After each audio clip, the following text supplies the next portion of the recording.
Hey, welcome to my YouTube channel. This is NDO Athletics. For my first series of YouTube videos, we will focus on how to train for the short sprints, so the 60 meters and the 100 meters.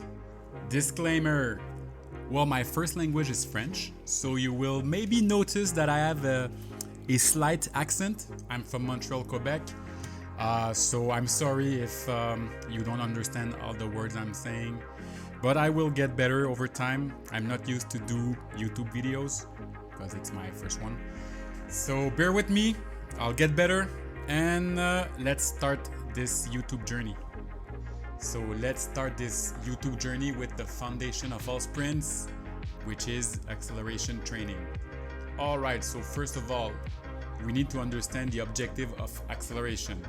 So let's start with the definition. Acceleration is the rate at which your velocity changes over time. So that's pretty basic, we all know that.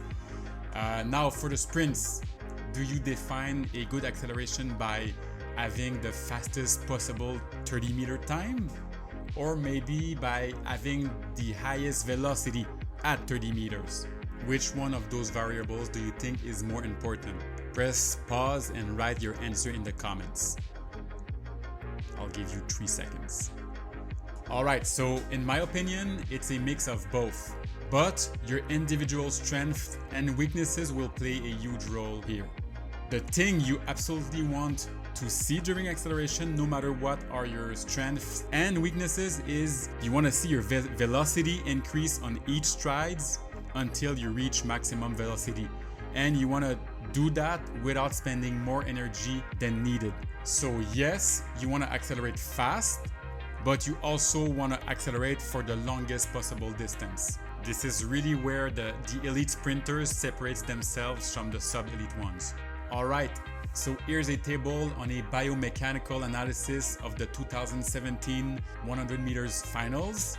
We can see every 10 meter splits, and we can clearly see that every sprinters reach their maximal velocity between 50 and 70 meters. And here's the table for the women.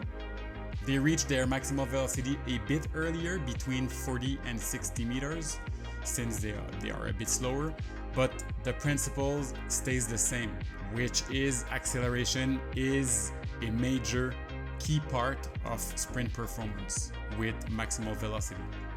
If you train for the 100 meters, well, your focus should always be acceleration and max velocity, not endurance. And if you focus too much on endurance, I'm not saying that you cannot or you should not do endurance work.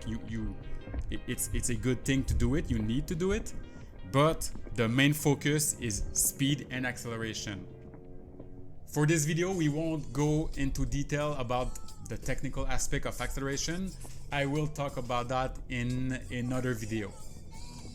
Alright. Okay, so one thing you need to understand is that being a good accelerator doesn't mean being a fast accelerator like Christian Coleman.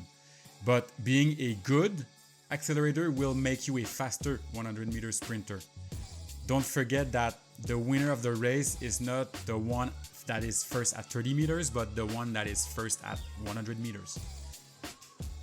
Alright, so to finish this video, we will talk a bit about how to train for acceleration. I won't talk about weightlifting and plyometrics today, so I'll only talk about what we do on the track. To develop acceleration, we need to first of all choose the right distances and exercises. We need to manage the major training variables like volume, recovery, intensity, and things of that nature. And we also need to manage recovery between sessions, which is really important. So for the first aspect, choosing the right distances and exercise. Most of the acceleration will take place between 0 and 30 meters, or if you want to go by time, between 0 and 4 seconds. For very young or slower athletes, the ideal distances for acceleration development would be between 0, we'll say 5 meters, and 20 meters. But for most athletes, 14 years old and more, you can go up to 30 meters. Earlier in the year, you want to focus on shorter distances between, like I said, 5 and 20 meters to improve your acceleration mechanics. Shorter distances allows you for more repetitions, which is needed earlier in the training year because, well, you need to practice, so you need to do more reps. And if you go for longer distance, like 30 meters, and if you're fast enough, 40 meters, well, since the intensity is higher, you cannot do as much rep as you could. For the exercise, before doing more specific stuff like starting blocks, you want to start with exercises that will help you to improve your acceleration mechanics, like I said, and execution. So hill sprints, resisted sprints, drop-in starts, 2-point starts are all very good options to start with, and I will go in more details in another video. Alright, so for the training variables like volume, recovery, intensity, I will only give you some basic explanations for now. So for volume, for the sprints, it's the total number of starts and total number of meters that you will have done during your session. So for example, if your training was 3 sets of 10, 20, and 30 meters, this is 9 starts in total for 180 meters, which is a pretty low volume session. All right, so recovery during your training sessions, you want to have a full recovery between your sprints, because if you're not fully recovered between your sprints, you will not improve your acceleration. You will only improve your capacity at repeating acceleration under fatigue, which is not really the same thing at all. And for intensity, the intensity is defined by how fast you are sprinting during your sessions. This variable is extremely important, but it's also extremely misunderstood.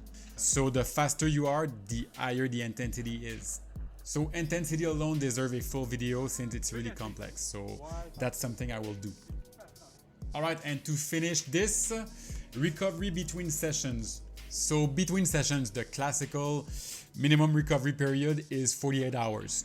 But it can be much more than that depending on your level. But for acceleration training, usually with 48 to 72 hours, you should be good. If you don't take enough recovery between your sessions, you will, well, accumulate too much neural and muscular fatigue, and you won't be able to recover. Without enough recovery, you will hit a training plateau very fast, so you won't improve at all over time. And worst, well, you will start to gradually become slower, and at one point you will just get injured. So I greatly encourage you to take a minimum of 48 hours, but for most, like I said, it would be between 48 and 72 hours. This means that you can do between 2 and 3 sessions per week. Alright, so this is it for the first video. The goal was really to do a general introduction to give you an idea of where we will go next. So for the next video, we will learn how to build a acceleration training session, and we will go deeper on the training variables like volume, intensity, recovery, and etc. Alright, so thanks for watching. Don't forget to subscribe, share, like, and hit the bell if you want more content like this. You can also follow me on Instagram, where I post daily videos about speed training. So until then, have a good one and see you next time.